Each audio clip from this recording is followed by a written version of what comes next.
Hello बच्चों, आपका पढ़ लो इंडिया ट्यूटोरियल्स में एक बार स्वागत है। मैं शशि प्रकाश, आपका केमिस्ट्री मेंटर।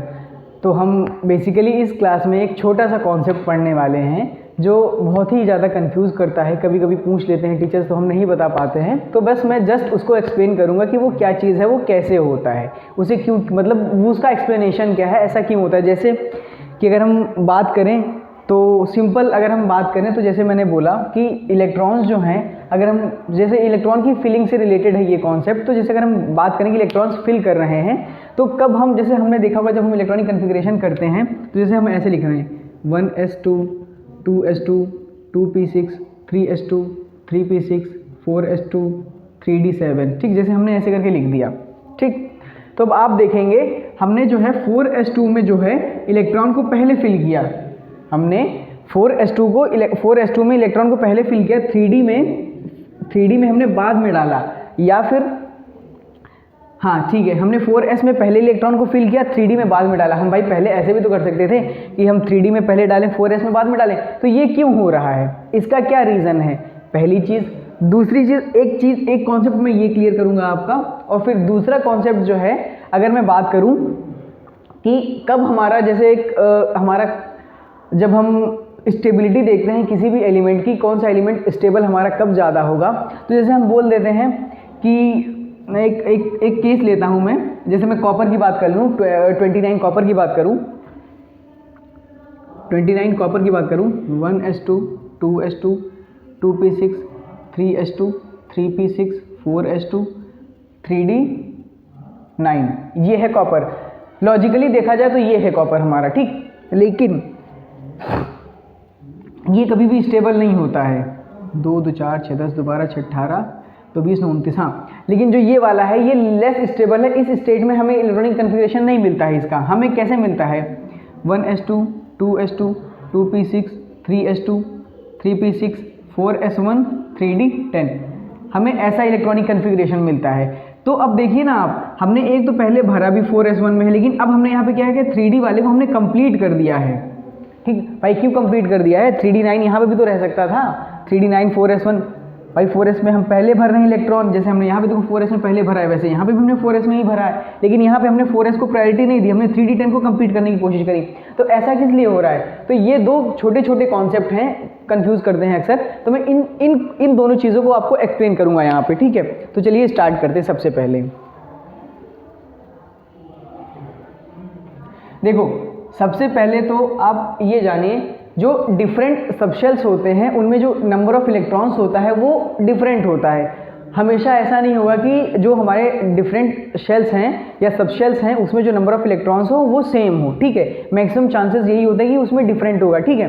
तो हम इस चीज़ को अब कैसे एक्सप्लेन करेंगे कि ये ज़्यादा स्टेबल होगा। मैं अभी आपको दूसरा वाला कॉन्सेप्ट बता रहा हूँ कि इलेक्ट्रॉन्स जो हैं कब हमने आधे रखे हैं, कब हमने पूरे रखे हैं। जैसे कॉपर की ही बात में जो भी कर रहा था, मैं लिख देता हूँ यहाँ पे, 29 CO की बात कर रहा था, 1s2 2s2 2p6 3s2 3p6 4s1 3d10, ऐसा करेंगे, ठीक है। ये होता है। तो ये ऐसा ही क्यों है भाई कि हमने 4s1 कर दिया 3d10 कर दिया, तो इसके लिए जो एक छोटा सा है, ये बोला जाता है, या ये हमारा निकल के आया, जो हमने एटॉमिक स्ट्रक्चर को अच्छे से पढ़ा, जो हमारे साइंटिस्ट थे उन सब ने पढ़ा, तो उन्होंने ये कंक्लूजन निकाला कि जो हमारे हाफ फील्ड होते हैं, ठीक है, जो हमारे फुल्ली फील्ड ऑर्बिटल्स होते हैं, जो हमारे फुल्ली फील्ड सबशेल्स होते हैं वो सबसे ज़्यादा स्टेबल होते हैं। फुल्ली फील्ड के बाद दूसरे कौन से आते हैं, हाफ फील्ड होते हैं, ठीक है, हाफ फील्ड।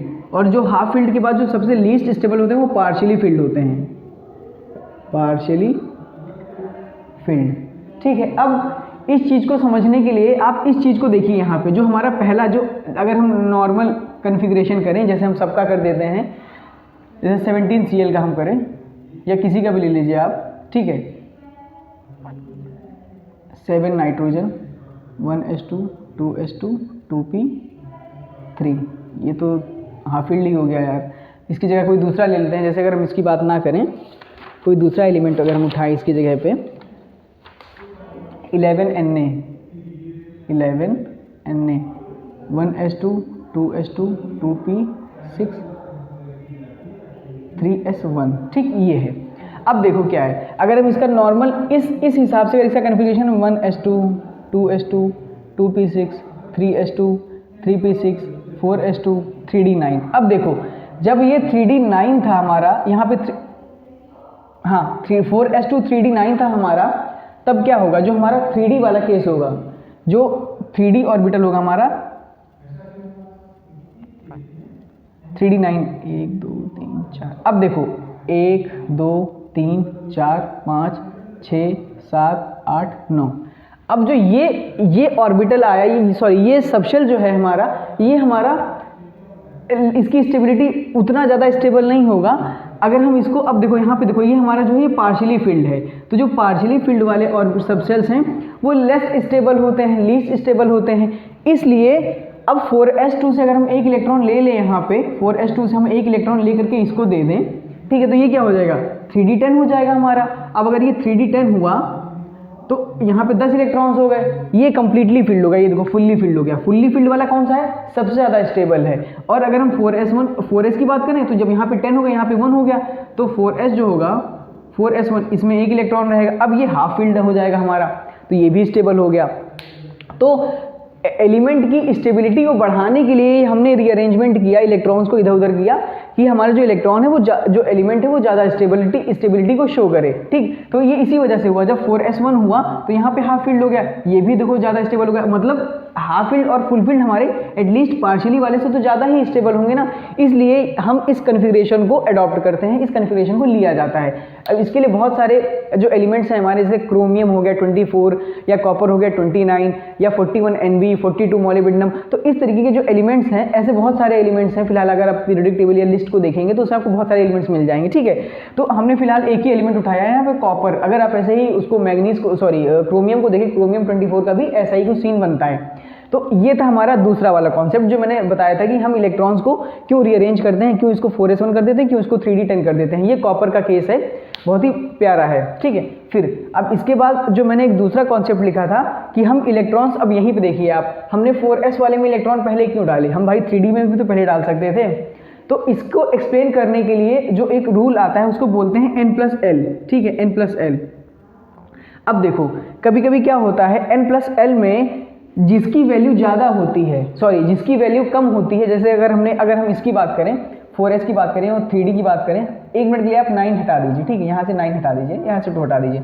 अगर हम 4s और 3d की बात करें तो हमने 4s वाले में इलेक्ट्रॉन्स पहले क्यों डाले हैं, 3d वाले में बाद में क्यों डाले हैं, तो इसको एक्सप्लेन करने के लिए n+l रूल जो है उससे इसको एक्सप्लेन किया जाता है। n+l रूल क्या कहता है, n+l रूल से जब भी हम एनर्जी को निकालते हैं, जब भी उसकी वैल्यू निकालते हैं, तो जिसकी वैल्यू कम आती है उसमें इलेक्ट्रॉन्स की फिलिंग सबसे पहले होती है। अब n+l से वैल्यू कैसे निकाली जाती है, जैसे हम 4s की बात करें, 4s 3d की बात करें, तो 4s में n+l की वैल्यू कैसे निकलेगी, देखो यहाँ पे n की वैल्यू क्या है, 4 है, ठीक है।